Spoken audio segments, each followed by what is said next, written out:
তো এইসব করে আমার মনে হয় you have to make sure যে আপনার ভিসা অ্যাপ্লিকেশনটা স্ট্যান্ডস আউট। সো স্টুডেন্ট ভিসার জন্য আপনার আরো অনেক মানুষের সাথে কম্পিট করতে হবে অ্যান্ড ইউ হ্যাভ বিদেশে পড়াশোনার জন্য মেইন 4-5টা দেশ কি কি সবচেয়ে প্রথম মানুষের নাম মাথায় আসি। রিসেন্টলি আমার একটা ফ্রেন্ড আমাকে বলছে যে দোস্ত Australia is becoming the new Canada, এখন দেখি সবাই অস্ট্রেলিয়াতেই যায়। পরে আমি চিন্তা করে দেখলাম যে আল্লাহ আসলেই তো এখন দেখি অনেক মানুষ অস্ট্রেলিয়া আসে, আগে এত মানুষ অস্ট্রেলিয়া আসতো না, এখন যত মানুষ অস্ট্রেলিয়া আসতেছে। এটার কারণটা কি and does all of this affect you? আপনি যখন অস্ট্রেলিয়া আসতে চাচ্ছেন, আপনি কি ওদের সাথে সবার সাথে কম্পিট করতেছেন, কিভাবে কম্পিটিশনটা করবেন and how to actually stay ahead of the crowd, right? এটার জন্য আজকে আমি ভিডিওটা বানাচ্ছি। আমরা যারা নতুন আমার চ্যানেলে, হাই এভরিওয়ান, আমার নাম মির তৌসিফ, আমি ভিডিওস বানাই about studying in Australia. And আপনারা যদি আমার সাথে টাচে আসতে চান, you can knock me on my Facebook page or you can also book a Zoom meeting with me through the link given below in the description box, right? So let's start off with the video. কেন এখন এত মানুষ Australia আসতেছে? আপনি চিন্তা করে দেখেন, বিদেশে পড়াশোনার জন্য মেইন 4-5টা দেশ কি কি? সবচেয়ে প্রথম মানুষের নাম মাথায় আসে ইউএস, তারপর কানাডা, তারপর ইউকে, তারপর কিন্তু অস্ট্রেলিয়া। তো ডেফিনেটলি অস্ট্রেলিয়া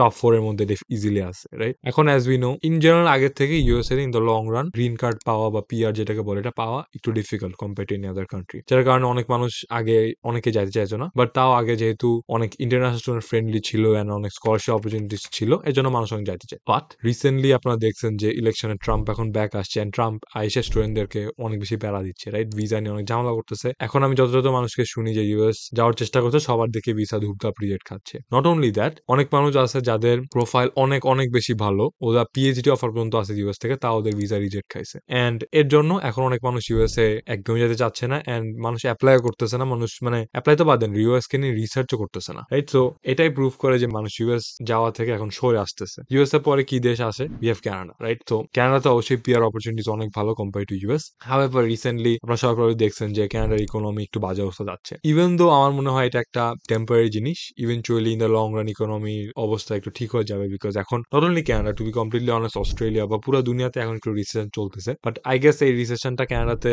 একটু বেশি বাজেভাবে হিট করছে, যেটার কারণে কানাডার ইকোনমিতে অবস্থা একটু বাজে। সো জব মার্কেট বলেন, part time job, full time job বা যেই জব বলেন, ওটা একটু কমে গেছে এন্ড অনেক স্ট্রাগল হচ্ছে সবার পাইতে। এন্ড দেন কানাডার পরে আসে হচ্ছে ইউকে। এখন ইউকে তে অনেকে এখন অনেক মোটামুটি মানুষ যাচ্ছে, যেহেতু ইউএস আর কানাডাতে এই দুটা প্রবলেমের জন্য মানুষ যাওয়া কমে গেছে। এখন ওই যে মানুষগুলো যারা ইউএস বা কানাডা যাওয়ার কথা ছিল, তারা এখন ওদের মাথা ঘুরায় তাকাইতেছে ইউকে এন্ড অস্ট্রেলিয়ার দিকে। এন্ড ইউকে তে এখন অনেকে মানুষ যাচ্ছে compare to the past, and at the same time অস্ট্রেলিয়াতে এখন অনেক মানুষ আসতেছে। এখন what does it actually mean? This means they actually, as my friend said, Australia is becoming the new Canada. আপনি দেখবেন আজ থেকে আরো 1 বছর 2 বছর পরে মানুষ আরো বেশি অস্ট্রেলিয়া যাবে। আজ থেকে মানে লাস্ট 5-10 বছরে মানুষ যেমন পাগলের মতো কানাডা গেছে, নেক্সট 5-10 বছর মানুষ পাগলের মতো অস্ট্রেলিয়া আসবে। এন্ড আমি এখন এটা দেখতেছি, আপনি এখন দেখেন অস্ট্রেলিয়াতে এখন এত এত বাংলাদেশে আসতেছে, সব জায়গা বাংলাদেশে ভরে যাচ্ছে। অনলি বাংলাদেশে, অবশ্য অন্য দেশ থেকে আসতেছে মানুষ, পাকিস্তান, ইন্ডিয়া, সব জায়গা থেকে মানুষ এসে ভরে যাচ্ছে। ইন জেনারেল ইমিগ্রেন্টস অনেক বেশি বাইরে যাচ্ছে অস্ট্রেলিয়াতে। So what does it mean for you guys যারা ফিউচার আসতে যাচ্ছেন? এটা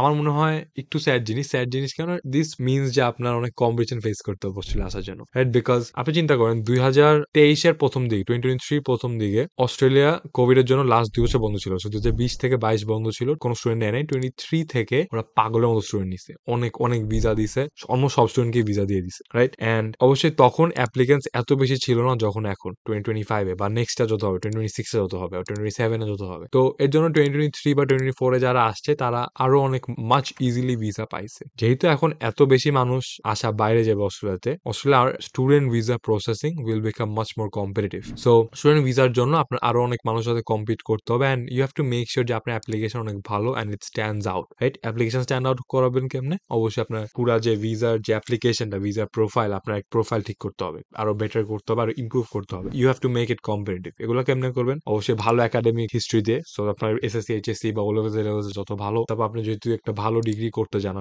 ধরেন ভালো ভালো ডিগ্রি, আইটি, মার্কেটিং বা ইঞ্জিনিয়ারিং, যত ভালো ভালো ডিগ্রি আপনি করবেন, অত আপনার চান্সেস বাড়বে ফর ভিসা। তারপর আপনার আইএলটিএস স্কোর, আপনার আইএলটিএস স্কোর যত হাই হবে, অত আপনার ভিসার চান্সেস বেড়ে যাবে। এন্ড ফোর্থলি, আপনার অ্যাসেটস, অবশ্যই বাংলাদেশে আপনার অনেক অ্যাসেটস আছে, আপনার কান্ট্রিটা দেখা যাবে যে আপনি পড়াশোনা করে ফেরত আসবেন। তো বাংলাদেশে আপনার একটা যদি ফ্যামিলি একটা ভালো পরিমাণ অ্যাসেটস থাকে, আপনি বলতে পারবেন ভিসা অ্যাপ্লিকেশনে যে আপনি ওখানে পড়াশোনা করে ফেরত আসবেন এই অ্যাসেটস দেখতে। এট the same time funds also liquid fund. So আপনি বেসিক্যালি যত বেশি টাকা দেখাইতে পারবেন অ্যাপ্লিকেশনের সময়, অত আপনার চান্সেস বাইরে যাবে ভিসা হওয়ার। তো এইসব করে আমার মনে হয় you have to make sure যে আপনার ভিসা অ্যাপ্লিকেশনটা stands out and you have to make your visa application much more competitive. কারণ এখন আপনি অনেক অনেক মানুষের সাথে কম্পিট করবেন and you have to make sure যে আপনার অ্যাপ্লিকেশন একদম টপ নচ হয়। এন্ড আরেকটা জিনিস আমার মনে হয় যে আরেকটা জিনিস আমরা কম্পিটিশন ফেস করবেন, যেটা হচ্ছে ইন জেনারেল অস্ট্রেলিয়া আসার পরে আপনি জব মার্কেটে কম্পিটিশন ফেস করবেন, আপনার বাসা খুঁজতে কম্পিটিশন ফেস করবেন। তারপর ইন দ্য লং রান যখন আপনি ইভেন্চুয়ালি পড়াশোনা করে গ্র্যাজুয়েট করছেন, তখন আপনার পিআর পাইতেও আপনি আরো বেশি কম্পিটিশন ফেস করবেন, রাইট? বিকজ যেহেতু এত মানুষ আসতেছে, so সবাই চাকরি করতে যাবে, সবাই বাসা বাড়িতে থাকতে যাবে, এট দ্য সেম টাইম সবাই in the long run PR এর চেষ্টা করবে। যেমন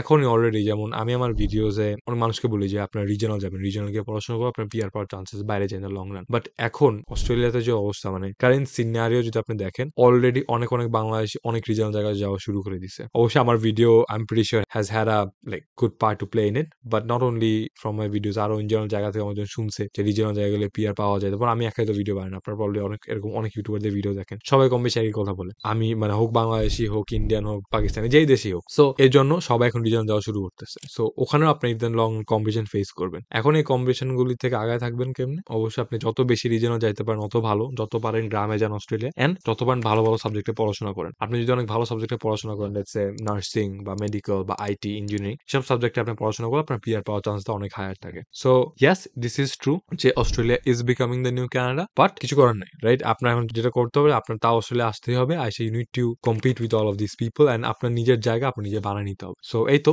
this was all for today's video. আপনি যদি পছন্দ থাকে then please do leave a like and subscribe to my channel. Thank you so much.